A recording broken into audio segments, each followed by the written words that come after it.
Hi, readers and families. It's me, Mrs. Case, the Happy Teacher. I am back to read with you The World According to Humphrey.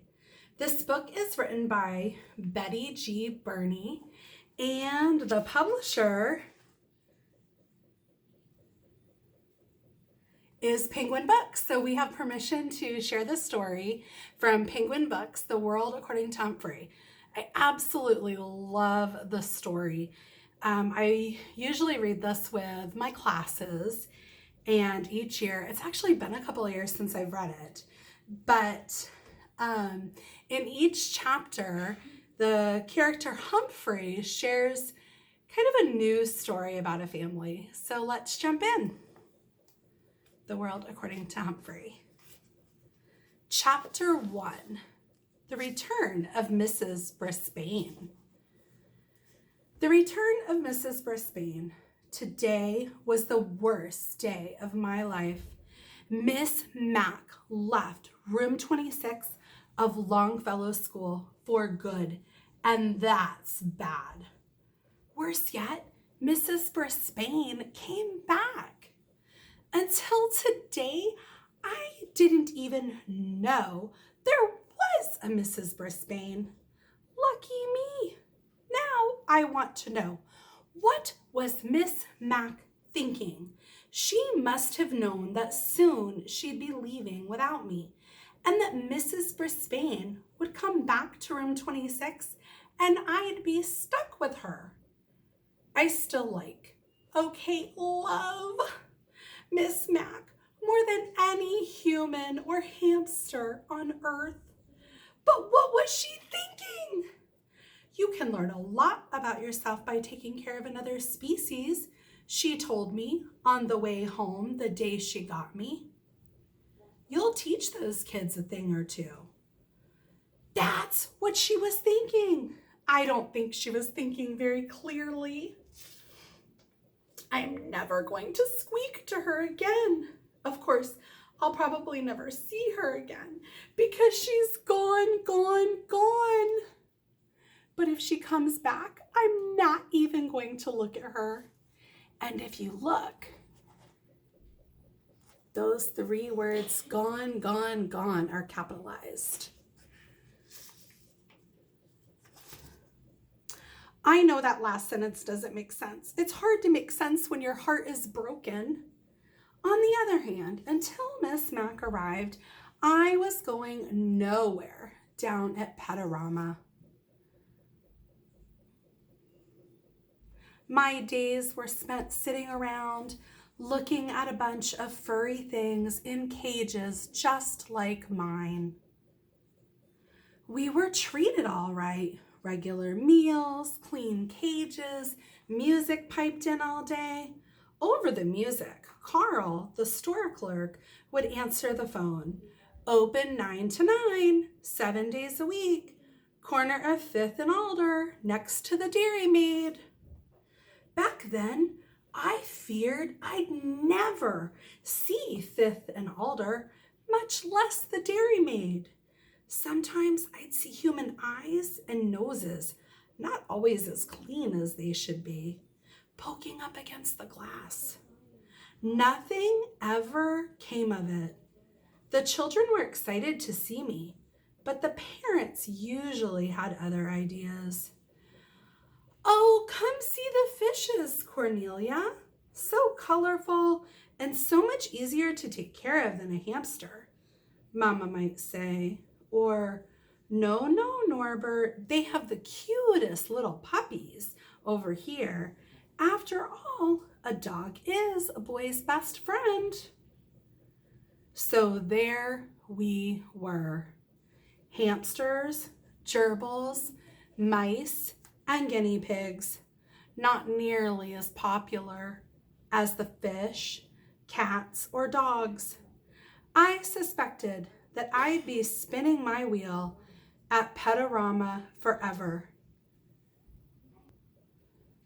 But once Miss Mac carried me out the door a short 6 weeks ago, my life changed fast, fast, fast.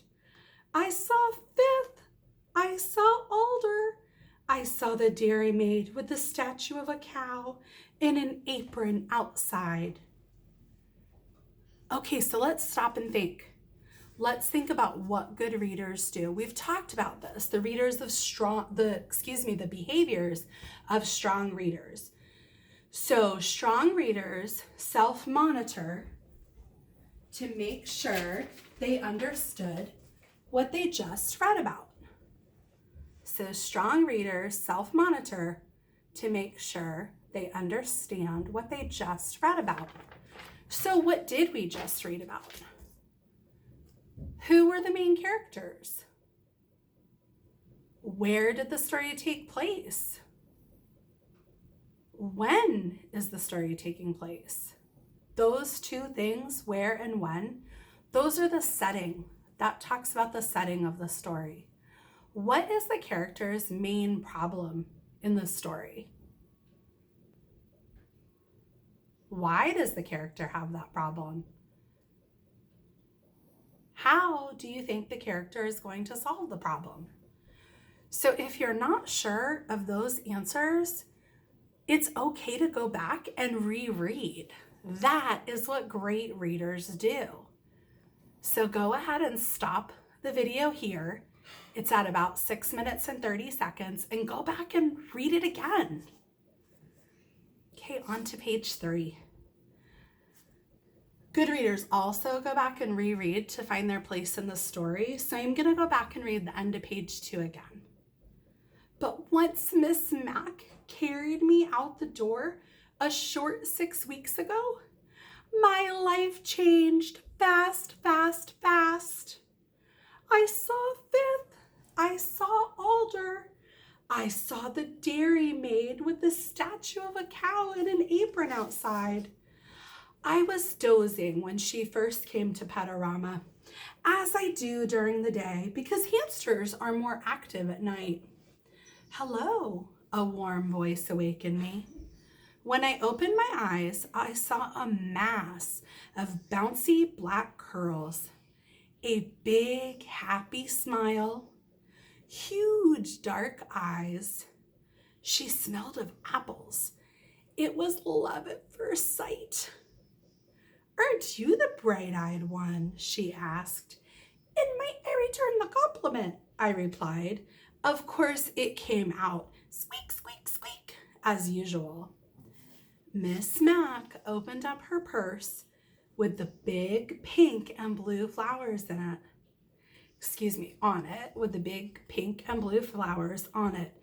I'll take him, she told Carl. He's obviously the most intelligent and handsome hamster you have. Carl grunted. Then Miss Mac picked out a respectable cage. Okay, not the 3-story pagoda I had my eye on, but a nice cage.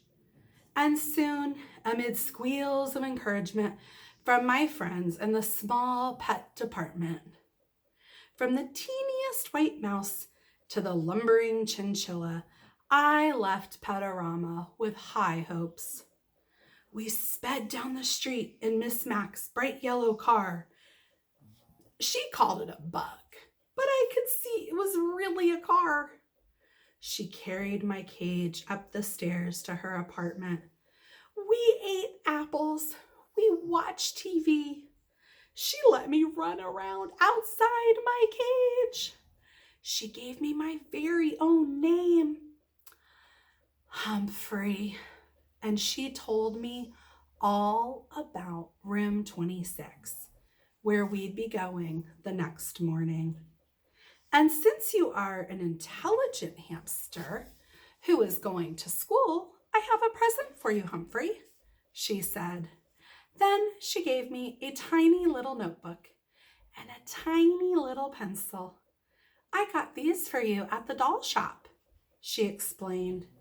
She tucked them behind my mirror where no one could see them except me. Of course, it might be a little while before you learn to read and write, she continued, but you're smart and I know you'll catch on fast. Little did she know, I could already make out some words from my long, boring days at Petarama. Words like chew toys, kibble, pooper scoopers. Remember, a hamster is grown up at about 5 weeks old. So if I could learn all the skills I need for life in 5 weeks, how long could it possibly take to learn to read? I'll tell you, a week. Yep, in a week I could read and even write a little with the tiny pencil. In addition to schoolwork, I learned quite a bit about the other students in room 26, like lower your voice, AJ, and speak up, Saya, and wait for the bell, Garth, and Golden Miranda. Even after I found out her name is really Miranda Golden, I thought of her as Golden Miranda because of her long blonde hair. After all, I am a golden hamster. Yes, life in room 26 suited me well during the day. My cage had all the comforts a hamster could ask for. I had bars on the window to protect me from my enemies. I had a little sleeping house in one corner where no one could see me or bother me. There was my wheel to spin on, of course, and a lovely pile of nesting material. My mirror came in handy to check my grooming and to hide my notebook. In one corner, I kept my food. The opposite corner was my bathroom area because hamsters like to keep their poo away from their food. Who doesn't? All my needs were taken care of in one convenient cage. At night, I went home from school with Miss Mac, and we watched TV or listened to music. Sometimes Miss Mac played her bongo drums. She made a tunnel on the floor so I could race and wiggle to my hamster's heart's content. Oh, the memories of those 6 weeks with Morgan McNamara. That's her real name, but she told her students to call her Miss Mac. That's how nice she is, or was. On the weekends, Miss Mac and I had all kinds of adventures. She'd put me in her shirt pocket, right over her heart, and took me with her to the laundry room. She had friends over, and they laughed and made a fuss over me. She even took me for a bike ride once. I can still feel the wind in my fur. I didn't have an inkling until this morning of the unsqueakable thing she was about to do to me. On the way to work, she said, "Humphrey, I hate to tell you, but this is my last day in room 26, and I'm going to miss you more than you'll ever know." Okay, let's stop and talk about what has happened in the story. So at the beginning of the story, the main characters were Humphrey and Miss Mac. And we also learned about Carl, who worked at Petarama. We also heard about Miss Brisbane, but didn't know much about her at the beginning. We still don't actually. But now we've learned that Miss Mac, who is a teacher, who's there, and now today, Humphrey has learned that it is her last day with him. But Miss Mac bought Humphrey from Petarama, the pet store, brought Humphrey home with her. She played with him. She took care of him. What were some of the other things that she did? What was that about laundry? Oh, she took Humphrey to the laundry room with her. And she put him in her shirt pocket right over her heart. So Humphrey is just so happy with his life and he loves it. Not only did he get to get out of the pet store and see those streets and go to the Dairy Maid or see the Dairy Maid, he has had a fun life in his short 6 weeks with Miss Mac, who is actually named Morgan McNamara. let's find out what is going to happen next. So I'm going to go back and reread to get that picture in my head. I didn't have an inkling until this morning of the unsqueakable thing that she was about to do to me. Who's the she? Miss Mac. On the way to work, she said, Humphrey, I hate to tell you, but this is my last day in room 26, and I'm going to miss you more than you'll ever know. What was she saying? I hung onto my wheel for dear life. You see, oh, wait, hold on. You see, it's really Mrs. Brisbane's class, but just before school started, her husband was in an accident, so I took over the class. Today, she's coming back for good. Good? I could see nothing good in what Miss Mac was saying. Besides, I want to see the world, Humphrey, she told me. Fine with me. I've thoroughly enjoyed all the world I've seen so far and would go to the ends of the earth with Miss Mac. But she wasn't finished yet. But I can't take you with me. All hope's dashed completely. Besides, the kids need you to teach them responsibility. Mrs. Brisbane needs you too. Unfortunately, she didn't tell Mrs. Brisbane that. Didn't tell Mrs. Brisbane what? What do you think Humphrey is saying right now? Besides, the kids need you to teach them responsibility. Mrs. Brisbane needs you too. Oh, she is saying, Humphrey is saying that Miss Mac didn't tell Mrs. Brisbane that she also needs Humphrey. Mrs. Brisbane was already in room 26 when we arrived. She smiled at Miss Mac and shook her hand. Then she frowned at me and said, Is that some kind of rodent? Miss Mac gave her the speech about how much kids can learn from taking care of another species. Mrs. Brisbane looked horrified and said, I can't stand rodents. Take it back. The it she was talking about was me. Miss Mac didn't bat an eyelash. She put my cage in its usual place next to the window and said the kids were already very attached to me. She attached Dr. Harvey H. Hammer's Guide to the Care and Feeding of Hamsters to the cage, along with a chart to make sure I was fed and my cage was cleaned on time. The children know what to do. You won't have to do a thing, Miss Mac said, as Mrs. Brisbane glared at me. Just then, my fellow students came streaming into the room, and within half an hour, Miss Mac had said goodbye. Just then, my fellow students came streaming into the room, and within half an hour, Miss Mac had said goodbye to everyone, including me. I'll never forget you, Humphrey, she whispered. Don't you forget me either. Not likely, but I don't know if I can ever forgive you, I squeaked. And then she was gone, without me.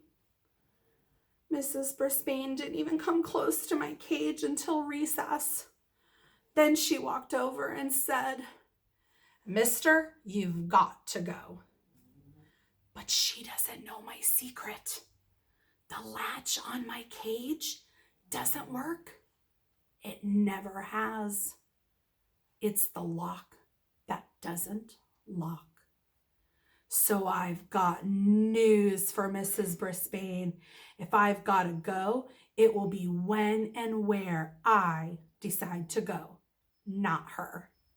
Meanwhile, I'm not turning my back on this woman, not for a second. If I ever disappear and someone finds this notebook, just check out Mrs. Brisbane, please. Tip 1. Choose your new hamster's home very carefully and make sure it is secure. Hamsters are skilled escape artists, and once out of their cages, they are very difficult to find. Guide to the Care and Feeding of Hamsters, Dr. Harvey H. Hammer. That's all for chapter 1. See you next time for chapter 2. Remember to go back and talk about what you just read. Happy reading. Smiles, Mrs. Case.